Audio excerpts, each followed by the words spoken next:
Eu vou falar sobre sexo anal.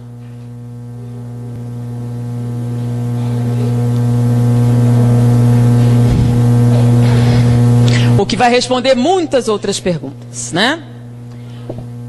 Sexo anal é normal? É um sexo biologicamente viável? Todo mundo devia experimentar? É natural para todo mundo? É bastante prazeroso se você fizer direito? Vocês vão ver isso escrito em todas as revistas. Eu fui numa banca, peguei todas as revistas. Todas diziam a mesma coisa. Prática normal, bastante satisfatória, todo mundo devia experimentar, tem uma forma correta de fazer, tudo isso. Todos os sites pornográficos têm contos pornográficos de que essa é uma experiência extraordinária. Que as mulheres gostam muito, têm medo de fazer, mas se fizer vão adorar. E que os homens vão achar o máximo. Tudo isso está escrito. Se vocês forem agora para uma banca de jornal e comprarem, vão encontrar isso, tá bom? Eu, como disse para vocês, trabalhei durante um tempo numa enfermaria de pacientes terminais do vírus da AIDS. Tá? Era o Hospital Gafreguinli, aquele onde morreu o Cazuza. E a enfermaria era a 10ª enfermaria do Gafreguinli, que foi justamente aquela patrocinada por ele. Na época, naquela enfermaria haviam 20 pacientes. Todos eram homossexuais. E quando a gente termina a clínica médica, a gente tem que fazer uma monografia para a conclusão do curso. E como todos os pacientes tinham AIDS, nós escolhemos a AIDS para escrever. Quais as doenças oportunistas que acontecem com o vírus da AIDS? Naquela época não havia o coquetel, o número de doenças oportunistas era muito maior do que era hoje. Então nós pegamos todos os prontuários dos 20 pacientes e pegamos também 100 prontuários de pacientes anteriores. E fizemos a listagem estatísticas das doenças. Em primeiro lugar estava endocardite bacteriana. Todos os 120 pacientes que nós escolhemos eram portadores de endocardite bacteriana. Era a colonização das válvulas cardíacas por bactérias. Então nós colocamos, primeiro da lista, endocardite bacteriana. Segundo lugar, aí tinha pneumociste carini, tinha tuberculose, tinha um monte, aí a gente ficou colocando. Quando a gente foi apresentar para o professor, ele pegou assim, peraí, tá errado. Aí ele riscou de bacteriana. Eu fiquei, mas por quê? Todos, aí eu falei, faça. Eu fui lá, todos tinham. Aí eu fui no outra enfermaria. Todos eles tinham endocardite bacteriana. Poxa, todo aidético tem endocardite bacteriana. É uma doença que vem com a AIDS. Aí eu voltei lá. Bom, todo paciente imunodeprimido produz inicialmente endocardite bacteriana. Ele disse, não. Disse, mas todos os nossos pacientes têm. Ele disse, mandou ir noutra enfermaria com pacientes terminais, com câncer e outras doenças degenerativas. Nenhum deles tinha endocardite bacteriana. Todos estavam imunodeprimidos. Eu fui na área imunológica. Nenhum paciente imunodeprimido tinha endocardite bacteriana. Bom, endocardite bacteriana não é uma complicação daqueles imunodeprimidos. Então é o quê? Aí esse professor me explicou os fatos da vida, não de maneira tão agradável como vou fazer para vocês, né? Então ele me explicou que isto não era decorrente da AIDS, era decorrente do sexo anal. Como assim? Eu não entendi, ele teve que me explicar e não foi muito agradável.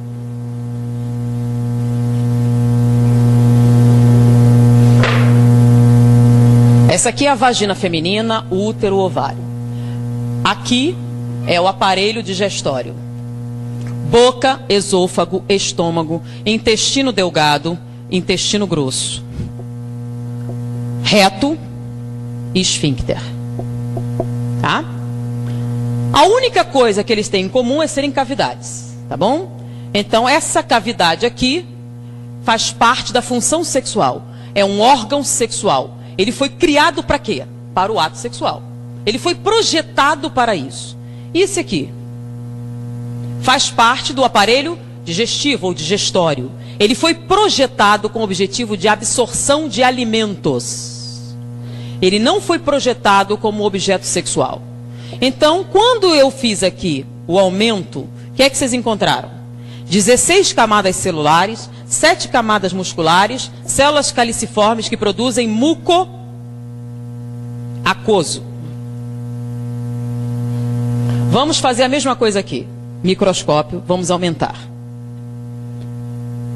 Vocês que estão na escola estudando o aparelho, o corpo humano, quantas camadas celulares eu tenho no tubo digestivo? Uma. Células colunares, assim. Uma camada com células ciliares no topo, tecido conjuntivo embaixo, tá?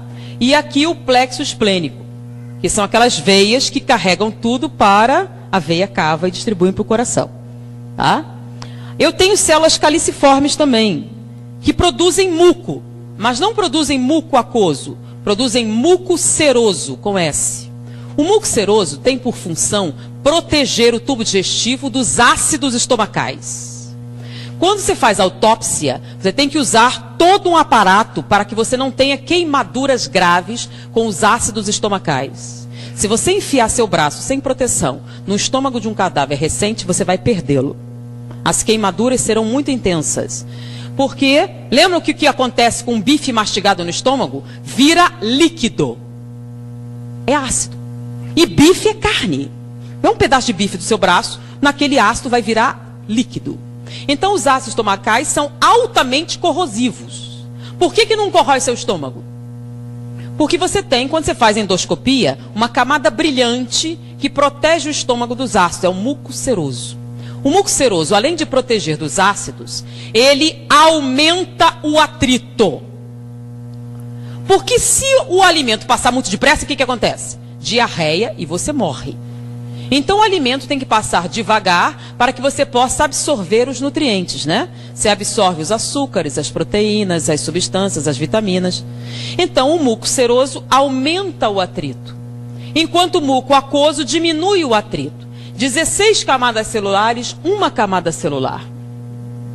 Aqui em volta eu tenho só uma camada muscular, que dá a volta, que é a que faz os movimentos peristálticos. Só uma, precisa de mais? Não, é uma camada que empurra o bolo alimentar ao longo do tubo digestivo. E no final você tem um esfíncter, que é um nervo, que serve o quê? Para reter as fezes. Só isso, não tem outra função. Ele relaxa, você libera. Então, quando você compara os dois, tem comparação possível? Não. Então, quando você atrita aqui, não tem nenhum problema. Quando atrita aqui, o que acontece? O que acontece no ato sexual? Atrito. Intenso. Quando você atrita, se você for fazer uma cirurgia e correr o risco de abrir o intestino, qual a preparação pré-operatória? Vocês não são tudo criancinha, né? Tem uma noção. Você não pode entrar na internet. Você vai tomar um comprimido laxante para eliminar o máximo de fezes. Você vai tomar antibióticos para matar as bactérias. Você vai fazer uma lavagem intestinal até a água sair limpa. E a última lavagem é com antibióticos. Porque se cortar e essas bactérias entrarem com o meio interno, você vai morrer de septicemia. Então eles vão limpar tudo. Durante o sexo anal, você faz lavagem intestinal antes? Não. Então é um ambiente altamente contaminado. Quando você fizer atrito, só tem uma camada celular. Você vai romper e vai sangrar. Com a ruptura e o sangramento, o que você vai jogar aqui? As bactérias presentes nessa luz, que são Escherichia coli, se você tiver sorte. E outras mais patogênicas, se você não tiver.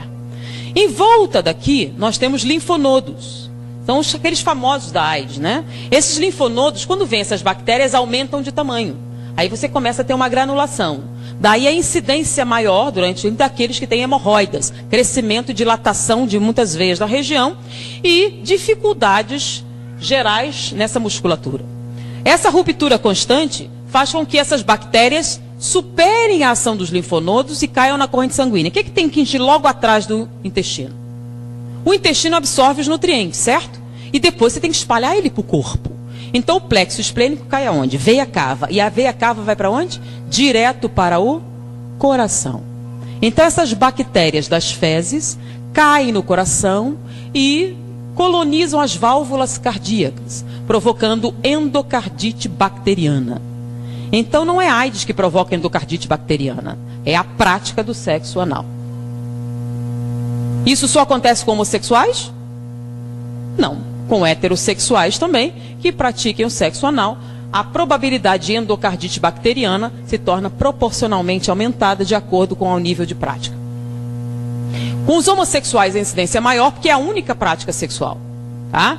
Então a incidência é bem maior. Por isso todos os pacientes homossexuais tenham endocardite bacteriana. Com a AIDS a endocardite evoluía para pericardite e nós tínhamos que fazer punção pericárdia, tirar o líquido inflamatório do coração. Senão eles morreriam por asfixia, por contrição cardíaca. Além disso, é muito comum a insuficiência cardíaca entre homossexuais mais idosos, que a incidência chega a 68%, diferente da população normal, que é de 8%. Além disso, essa lesão constante provoca alteração da morfologia dessas células, provocando displasia. Displasia rima com neoplasia. A incidência de câncer retal na população é de 3 a 4%. Entre os homossexuais chega a 32%. Então há uma relação direta com a prática do sexo anal e com a incidência de câncer retal. Além disso, a mulher não tem terminais nervosos de sensibilidade nesta área. Então ela não sente absolutamente nada com a prática do sexo anal, a não ser o sofrimento físico, a dor, a não ser que ela compre anestésicos, que são medicações inibitórias da sensibilidade para a prática do sexo anal, e compre lubrificantes artificiais para neutralizar o muco seroso e permitir que esse acesso faça com mínimas lesões. Então, sem lubrificantes artificiais, sem anestésicos para limitar a dor, é uma prática dolorosa, humilhante, violadora. Sendo que ela tem um órgão próprio para isso. Por que um homem teria que submetê-la a esse tipo de atividade se não fosse por sadismo? É o prazer em infligir dor. Porque ele aprendeu nos contos pornográficos que se você tratar ela com a brutalidade necessária, você conseguirá que ela tenha prazer. No homossexual, existe até pelo menos uma desculpa. Aqui, encostado, nós temos a próstata. Tanto que o exame de próstata é retal. A próstata se encosta aqui, mas vamos fazer um aumento aqui.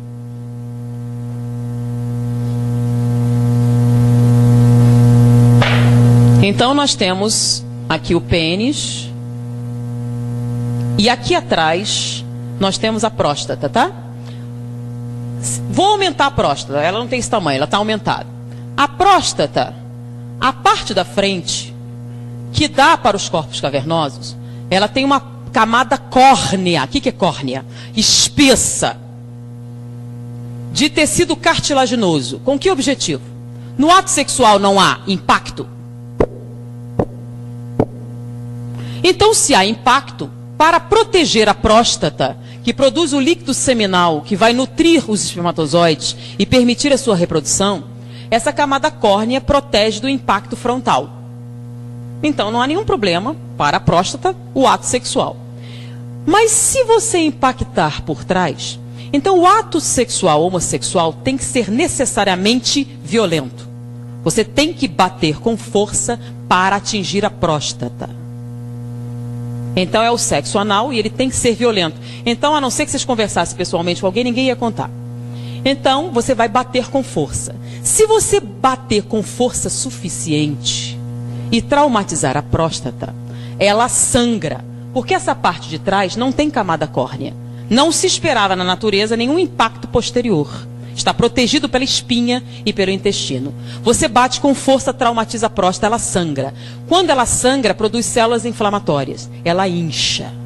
Se ela inchar e você bater com força suficiente, você vai atingir esse feixe nervoso aqui, que dá origem, que está ligado aos corpos cavernosos. Você pode provocar uma ereção. Se você continuar batendo com força suficiente e inchá-la o suficiente, ela pode sensibilizar os corpos cavernosos e você pode até ter, lá pela quarta ou quinta experiência, uma ejaculação. Mas você só vai conseguir essa ejaculação se após essas múltiplas experiências você conseguir a hiperplasia de próstata, sua próstata estiver inchada. Com o passar do tempo e esses múltiplos traumatismos da próstata, ela começa a produzir células displásicas também. Displasia rima com neoplasia. O índice de câncer de próstata na população é grande, até porque não se fazem os exames correspondentes. E existem outras motivações. Então, está alto. Hoje em dia, eles têm chegado a 18%, 20%. Entre os homossexuais é de 68%. Por quê? Porque a prática sexual que eles utilizam pressupõe o câncer de próstata. Não vou nem falar dos problemas que se tem a nível urinário, a nível renal, decorrentes dessa prática. Eu pergunto, tudo isso que eu falei, procurem num livro de fisiologia médica, ou cheguem para qualquer médico e perguntem, tem algum erro nisso? Alguma dessa estrutura anatômica está errada, ou equivocada, ou transtornada? Diante do que ele aprendeu na faculdade de medicina, se você fizer isso, não é isso que vai acontecer? Não é isso que acontece? Então me diga, o sexo anal é natural, biologicamente muito bom, extremamente agradável, saudável, produtivo, uma prática natural que todo mundo devia experimentar um dia? Mas é o que está escrito na literatura. Baseado em que eles dizem essas coisas? Baseado nos contos pornográficos. Baseados nos objetivos de quê? Com esse tipo de prática, o que você tem? Você tem alguém obtendo prazer no sofrimento de outro ser humano. Você pode até se submeter, e muitos se submetem. Inclusive, nós trabalhamos no Instituto Médico Legal há um tempo. Nosso professor era diretor do Instituto Médico Legal. E naquela época não havia o divórcio. Você, para conseguir a separação judicial, você tinha uma medida cautelar. Se você provasse maus tratos, você conseguia isso facilmente. Então, muitas mulheres chegavam falando sobre o abuso. Muitas delas iam preferir o sexo anal, porque nessa situação, como ele queria que ela fizesse isso, e já era um sofrimento, ele era menos brutal. No sexo normal era tão brutalizante, que ela preferia esse, que já doía só pela coisa, então eles batiam menos. Então, diante disso aqui, que as pessoas dizem ser natural, pensem um pouquinho a respeito do que vocês leem, do que vocês escutam, do que dizem na malhação, nas novelas. Tá? E o engraçado é alguns ginecologistas dizerem que o sexo... Eu queria pegar um debate, eu ainda nunca tive a chance de pegar alguém que dissesse, só para eu poder perguntar para ele se ele tinha estudado anatomia e perguntar isso. Eu queria saber como é que ele ia responder. Tá? Então eu sugiro, façam uma pesquisa para ver se essa anatomia que eu falei está correta. Essa análise comparativa para ver se tem razão. E façam essa análise. E me digam se é uma prática saudável. Tá bom? E eu acho que depois disso, muitas perguntas que poderiam sair já são respondidas. Pensem um pouquinho mais. Pensem nas consequências. Pensem no futuro. Pensem no que vocês precisam realmente para serem felizes. E diante disso,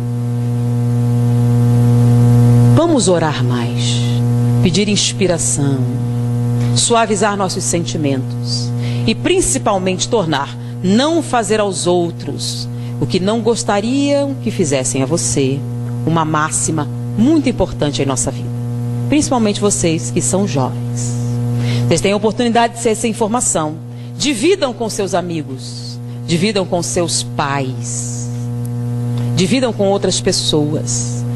A partir de hoje, vocês sabem muito mais do que a média dos outros jovens. Foi um prazer estar com vocês. Até a próxima oportunidade.